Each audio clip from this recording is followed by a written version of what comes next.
Hello students, welcome to this educational video presentation.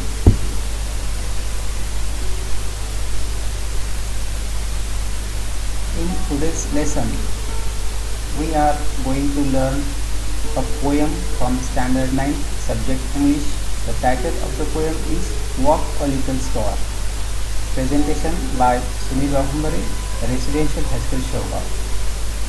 विद्यार्थी मित्रहो, आजच्या या शैक्षणिक व्हिडिओमध्ये आपण इयत्ता 9वीच्या इंग्रजीच्या पुस्तकातील पहिली कविता वॉक अ लिटल स्लोअर या कवितेचा अभ्यास करणार आहोत. कवितेच्या सुरुवातीलाच आपल्याला एक वॉर्मिंग अप ॲक्टिव्हिटी या ठिकाणी पाहायची आहे. या ॲक्टिव्हिटीमध्ये आपल्याला चिटचॅट या ॲक्टिव्हिटी अंतर्गत काही प्रश्न या ठिकाणी पाहायचे आहेत. ॲक्टिव्हिटी स्वरूप या प्रकारे आहे. Form pairs or group of 4. Use these questions to start a conversation with your friends. किमान 4 विद्यार्थ्यांचा एक गट करायचा आहे आणि या ठिकाणी या ॲक्टिव्हिटीमध्ये दिलेले प्रश्न वापरून या गटातील विद्यार्थ्यांनी आपापसात संभाषण करायचं आहे, कॉन्व्हर्सेशन करायचं आहे. पहिला प्रश्न आहे, are you a talkative person? म्हणजे तुम्ही एक बोलके व्यक्ती आहात का? Do you like to share your thoughts? तुम्हाला तुमचे विचार शेअर करायला किंवा इतरांना सांगायला आवडतात का? What would you like to do after 10? म्हणजे 10वी नंतर पुढे तुम्ही काय करणार आहात? तर अशा स्वरूपाचे प्रश्न आपापसात विचारून चर्चा करायची आहे, त्यावरती डिस्कशन करायचं आहे. We often need to communicate our thoughts and feelings to others. Sometimes we do that freely. Sometimes we are not able to do so because of various reasons. आपण नेहमी आपले विचार, आपल्या भावना इतरांना सांगत असतो किंवा इतरांशी शेअर करत असतो. कधीकधी आपण ते अगदी मनमोकळेपणानं करत असतो, तर कधीकधी काही कारणांमुळे आपल्याला ते शक्य होत नाही. Let's review it in this activity.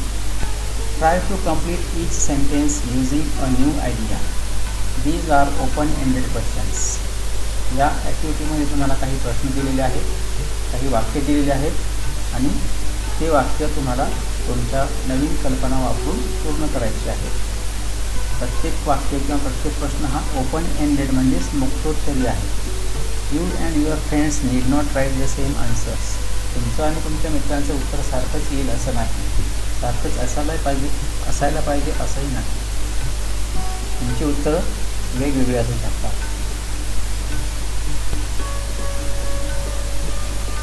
My thoughts. आता या ॲक्टिव्हिटीमध्ये तुम्हाला कशा प्रकारे या प्रश्नांची किंवा या वाक्यांची उत्तर लिहायची आहेत ते पहा. Form groups of 4 to 6. Discuss the following with your friends in the group and then complete the sentences. 4 ते 6 विद्यार्थ्यांचा एक गट तयार करायचा आहे आणि दिलेल्या विषयावरती आपापसात चर्चा करून नंतर तुम्हाला ही वाक्य पूर्ण करायची आहेत. या ठिकाणी प्रत्येकाचं उत्तर वेगवेगळं असू शकतं. उदाहरणार्थ, I would like to talk to my mother about swimming lessons. अशा प्रकारे तुम्हाला हे वाक्य पूर्ण करायचं आहे. I would like to talk to म्हणजे मला च्याशी बोलायला आवडेल. च्याशी म्हणजेच टू माय मदर, माझ्या आईशी. अबाउट कशाविषयी? Swimming lessons. म्हणजे अशा प्रकारे तुम्हाला हे वाक्य पूर्ण करायचं आहे. म्हणजे हे वाक्य पूर्ण कसं होईल? I would like to talk to my mother about swimming lessons. अशाच प्रकारे I would like to talk to my father about. मग तुमचं जे उत्तर असेल ते तिथे तुम्हाला पूर्ण करायचं आहे. I would like to talk to my teacher about. यासमोर तुम्हाला तुमचा शब्द किंवा तुमची संकल्पना वापरून ते वाक्य पूर्ण करायचं आहे. I would like to talk to my best friend about dash dash. म्हणजेच तुम्हाला ते वाक्य पूर्ण करायचं आहे. I would like to talk to my grandparents about dash dash. I would like to talk to my neighbors about that. म्हणजेच या ठिकाणी या ज्या काही रिकाम्या जागा दाखवलेल्या आहेत त्या ठिकाणी तुम्हाला तुमच्या कल्पना वापरून, नवीन कल्पना वापरून ते वाक्य पूर्ण करायचे आहे. आणि या ठिकाणी प्रत्येक विद्यार्थ्याचं, तुमच्या गटातील प्रत्येक विद्यार्थ्याचं उत्तर जे वेगळं असू शकतं.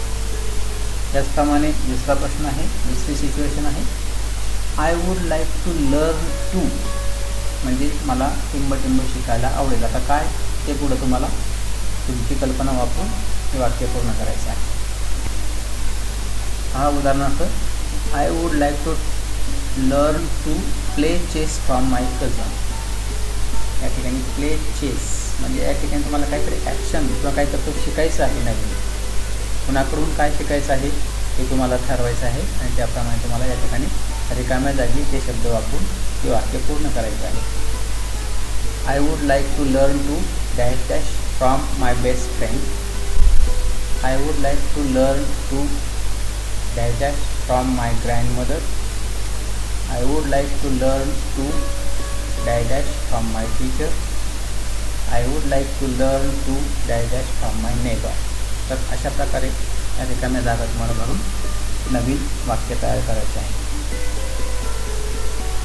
पुढची सिच्युएशन आहे, I hesitate to talk to my dash dash about my studies. म्हणजे आज तुम्हाला कुणाशी काय बोलायला आवडत नाही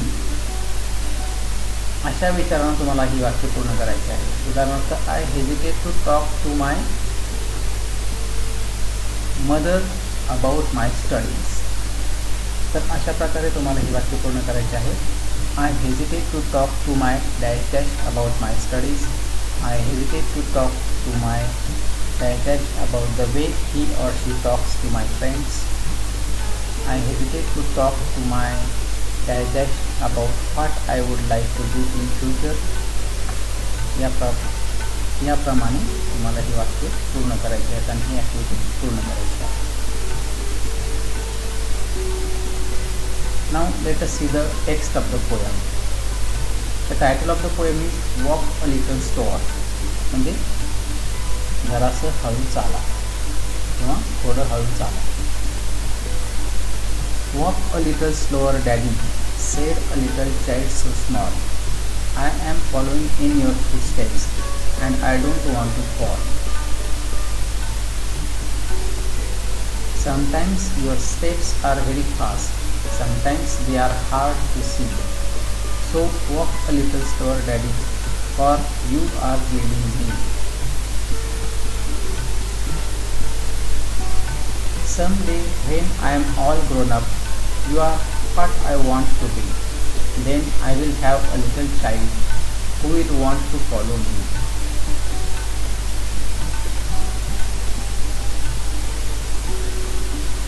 And I would want to lead just right and know that I was true. So walk a little slower, Daddy, or I must follow you. Author unknown means the name of the poet is not known.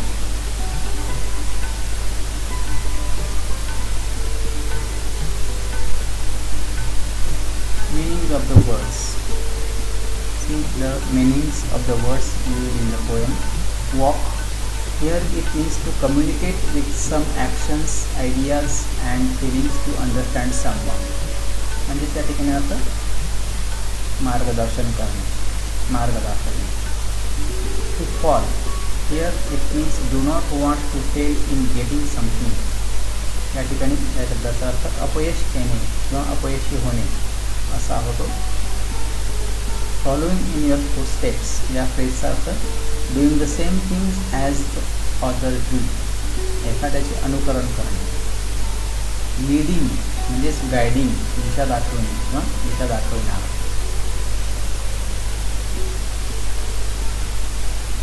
Now let us see the paraphrase or the meaning of the poem stanza wise. The meaning of the first stanza is, in this poem the child requests his father to walk a little slower so that child can understand the actions, feelings and ideas of his father. The child thinks his father as the role model and wants to follow him in the life. The child does not want to fail in life. म्हणजेच या कवितेमध्ये पहिल्या कडव्यामध्ये एक मूल आपल्या वडिलांना request करत आहे, विनंती करत आहे की तुम्ही जरासं हळू चाला, so that child can understand the actions, feelings and the ideas of his father. की जेणेकरून त्या मुलाला आपले वडील कशा कृती करतात, कशा भावना व्यक्त करतात किंवा त्यांचे विचार कसे आहेत हे त्याला चांगलं समजेल. The child thinks his father as the role model. म्हणजेच ते मूल आपल्या वडिलांना एक आदर्श व्यक्ती मानत आहे. And wants to follow him in the life. आणि त्या मुलाला आपल्या वडिलांचं अनुकरण त्याच्या स्वतःच्या जीवनामध्ये करायचं आहे. The child does not want to fail in life. आणि त्या मुलाला आपल्या आयुष्यामध्ये अपयशी व्हायचं नाही आहे, फेल व्हायचं नाही. जसं त्या मुलाचे वडील एक यशस्वी जीवन जगत आहेत त्यांच्याप्रमाणेच जीवन त्याला जगायचं आहे. Second standard. The child says that his father's steps means actions are very fast and hard to understand, so he is unable to understand them. For the child it is important to understand such things because his father is leading him as a role model. ते मूल आपल्या वडिलांना असं म्हणते की तुम्ही ज्या कृती करत आहात, तुम्ही ज्या ॲक्शन्स करत आहात त्या खूप जोरात करत आहात किंवा वेगाने करत आहात. म्हणजेच आपल्या वडिलांचं वागणं किंवा त्यांचे विचार, त्यांच्या भावना त्या मुलाला चांगल्या प्रकारे समजत नाही आहेत. So he is unable to understand them. आणि म्हणून त्या ॲक्शन्स किंवा त्या कृती त्या मुलाला चांगल्या प्रकारे समजत नाही आहे. For the child it is important to understand such things. त्या मुलाला ह्या सगळ्या गोष्टी शिकणं किंवा शिकून घेणं खूप आवश्यक आहे. Because his father is leading him as a role model. कारण त्या मुलाचे वडील त्या मुलासाठी एक आदर्श व्यक्ती आहेत आणि आपल्या वडिलांच्या पावलावर पाऊल ठेवून चालण्याची त्या मुलाची इच्छा आहे. थर्ड स्टँडा. The little child wants to be same like his father when grown up and when in future he will have a child, that child will also follow the footsteps of its father, means the narrator of the poem. या ठिकाणी हे मूल अगदी आपल्या वडिलांसारखंच होऊ इच्छित आहे. मोठं झाल्यानंतर त्याला आपल्या वडिलांसारखंच यशस्वी जीवन जगायचं आहे. And when in future he will have a child. आणि जेव्हा हे मूल म्हणजेच कवितेमध्ये हे जे मूल आपल्या वडिलांना उद्देशून बोलत आहे, हे मूल जेव्हा मोठं होईल आणि त्याला जेव्हा मुलं होतील किंवा त्याला जेव्हा मूल होईल, that child will also follow the footsteps of its father, means the narrator of the poem. म्हणजेच ह्या कवितेतील मुलाला जेव्हा मूल होईल तेव्हा त्याचं मूलही या कवीप्रमाणेच किंवा या कवितेतील मुलाप्रमाणेच आपल्या वडिलांना आदर्श मानून जीवन जगणार आहे. Further, the child adds that it wants to lead its future child in the same way his father is leading him. म्हणजेच हे मूल आपल्या वडिलांना असं म्हणत आहे की त्याला त्याच्या मुलाला लीड करायचं आहे, मार्गदर्शन करायचं आहे. अगदी या मुलाचे वडील या कवीला किंवा या कवितेतील मुलाला ज्या प्रकारे मार्गदर्शन करत आहेत त्याचप्रमाणे. So for him it is important to confirm that it leads its future child on the right way. आणि म्हणून त्याला हे जाणून घेणं आणि खात्री करणं आवश्यक आहे की आपण योग्य आणि चांगल्या मार्गावर चाललेलो आहोत, की जेणेकरून आपल्या मार्गावरून जाणारं आपलं मूल हे देखील योग्य आणि चांगल्या मार्गाने आपल्या आयुष्यात पुढे जाईल, यशस्वी होईल. So for this reason the child wants to understand the right way of living of his father. आणि म्हणून या कवितेतील मुलाला आपल्या वडिलांचं जीवन चांगल्या प्रकारे आणि यशस्वी प्रकारे ते कसं जगत आहेत हे जाणून घेणं आवश्यक आहे. That is why he is requesting his father to walk a little slow. आणि म्हणूनच हे कवितेतील मूल आपल्या वडिलांना जरासं हळू चालण्याची विनंती करत आहे. म्हणजेच त्यांचं जीवन जगण्याची त्यांची जीवन जगण्याची पद्धत त्याला चांगली समजून घ्यायची आहे आणि त्याला देखील आपल्या वडिलांप्रमाणे आयुष्यामध्ये यशस्वी व्हायचं आहे. Now let us see the appreciation of the poem. The first point, the title of the poem. The answer is Walk a Little Slower. Second point is name of the poet or author. Here the name of the poet is not known, that is why the answer is written in this way, author unknown.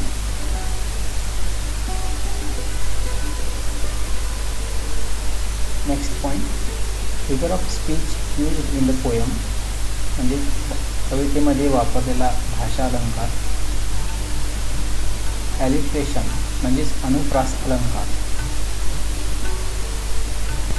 या अलंकारामध्ये कवितेच्या ओळींमध्ये 2 किंवा 2 पेक्षा जास्त शब्दांची सुरुवात जर सारख्या ध्वनीच्या उच्चाराने होत असेल तर त्या ठिकाणी अनुप्रास हा अलंकार असतो.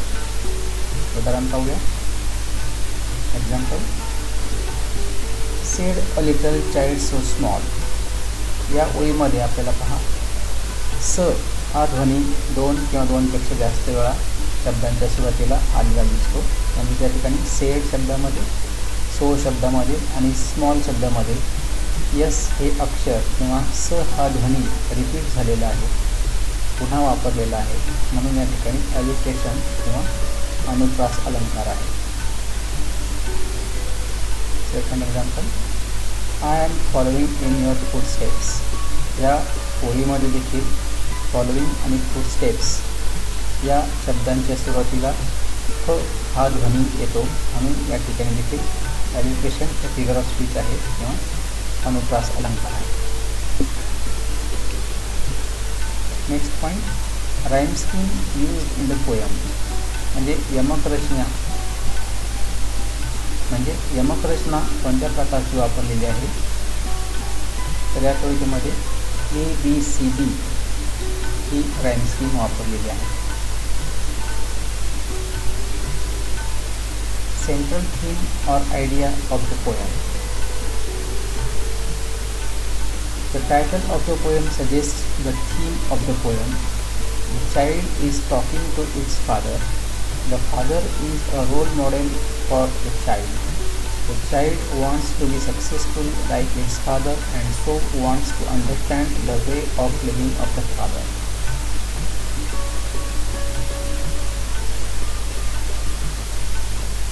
धन्यवाद.